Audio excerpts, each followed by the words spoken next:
On a commandé le beau temps pour la journée, donc vous n'avez aucun souci à vous faire. Grenoble, île Verte, samedi 8 octobre 2011, 9h du matin. 50 personnalités iséroises se préparent à embarquer pour une journée de découverte de leur territoire au fil de l'eau, ignorant crânement des prévisions météo pourtant peu engageantes. On va ramer les gars, on va ramer.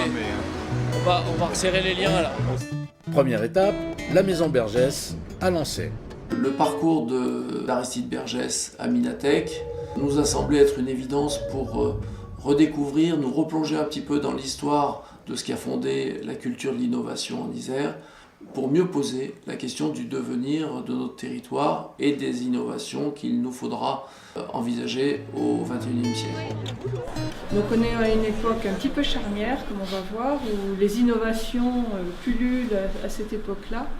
Et Aristide Bergès, non seulement est un ingénieur qui va déposer beaucoup de brevets, mais c'est aussi quelqu'un qui va améliorer certaines machines.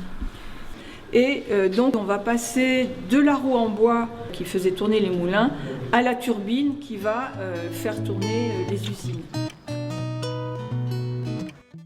Une fois passé le temps de la contemplation de ce qui fut le berceau historique de la houille blanche, vient le temps de la mobilisation de l'énergie de chacun et de tous.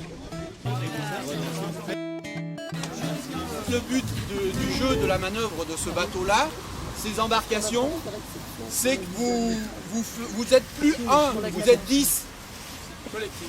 Donc c'est vraiment du collectif, c'est-à-dire que là on oublie tout individualisme. On est un groupe. Mais en règle générale, on met les femmes devant. Boum! Boum! Plus fort, on n'entend pas. Boum! Et boum! Boum! Et encore! Boum! Et encore! Boum! Et encore! Boum! Et encore! Boum! Voilà!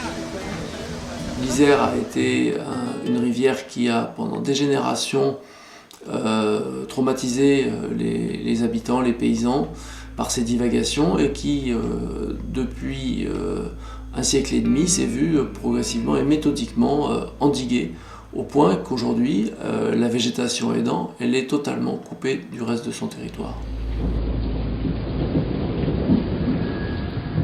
Comme prévu, l'eau adopte un cycle court et la pluie commence à tomber sur la rivière. Mais il en faut bien plus pour décourager les artistes. À la demande de l'Hexagone, Daniel Danis, auteur québécois, a écrit un texte qui sera lu sur et sous l'eau par Christian Mazzuccini. Des chameaux en canot. La question de la commande est toujours un peu délicate en théâtre. Passer commande à un auteur aujourd'hui pour lui demander de nous parler de qu'est-ce que l'engagement aujourd'hui, qu'est-ce que c'est que entreprendre. Bergès, quand il a inventé la houille blanche, il avait comme ça une espèce de rage de faire, de fabriquer, d'imaginer, d'inventer. Et j'avais envie de cette ode-là, j'avais envie d'une ode à l'entreprise. Mais c'est pas l'entreprise du 440, c'est pas celle-là qui m'intéresse, c'est l'entreprise humaine qui m'intéresse. Et Daniel Danis, la commande qu'on lui a faite, elle était quand même assez improbable. Demander à un poète de nous raconter une histoire de cette nature, c'est quand même un petit peu compliqué. Une métamorphose s'impose. N'aie pas peur. Enfonce ton visage dans la pierre. Tu te retires, tu pénètres tes doigts dans la paroi, tu détaches ton masque. Comme une empreinte de vie, tu resserres tes mains. Voici ton esprit sphérique, au visage métaphorique. Allez, go! Tu t'envoles, tenant bien serré les génomes de l'imaginaire. Tu montes comme une comète, franchissant les sphères de la Terre. Tu te retrouves face au soleil et tu déploies aux rayons ardents ta pierre, maintenant en fusion. Tu t'en vas, tu t'éloignes. Il se trouve que, il faut avoir été sur les bateaux pour le percevoir. Il se trouve que ce texte il est magnifique et puis que Christian il le prend vraiment à pleine bouche et que c'est engageant quoi. Alors le texte de Daniel Danis, c'est une petite merveille. C'est à partir d'un rêve qu'il a fait en 1987 où il se trouve face à un mur infranchissable, il décide d'enfoncer son visage dans la pierre, se faire un masque avec, et puis voilà, devenir un esprit sphérique, et il s'envole. Voilà. Sur la nacelle de la proue d'un bateau, tu traverses les eaux depuis 6 mois. Certains ont prédit de l'autre côté de la Terre, tu aurais la tête. 14h, halte pique-nique. L'eau du ciel et l'eau de la terre n'en finissent plus de se rejoindre, mais le moral des troupes reste au beau fixe. Ah, moi je trouve que c'est exceptionnel. On resserre les liens, l'ambiance est chaude. Le beau temps menace pour l'après-midi. Ça fait 50 ans que j'habite à côté d'Isère. Je suis content d'être là, malgré le temps, mais je trouve que le temps va bien avec. L'eau est là. De toute façon, quand on est dans l'univers aquatique, on va jusqu'au bout.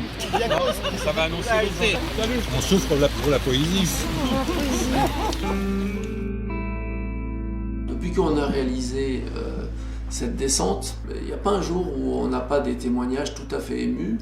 Je pense que c'est beaucoup lié au fait dans un groupe, d'être solidaire, dans des bateaux, engagé avec des gens qui ne se connaissent pas, engagé dans un effort, sur une journée, un effort collectif, et surtout dans un parcours qui est un parcours totalement insolite et inhabituel.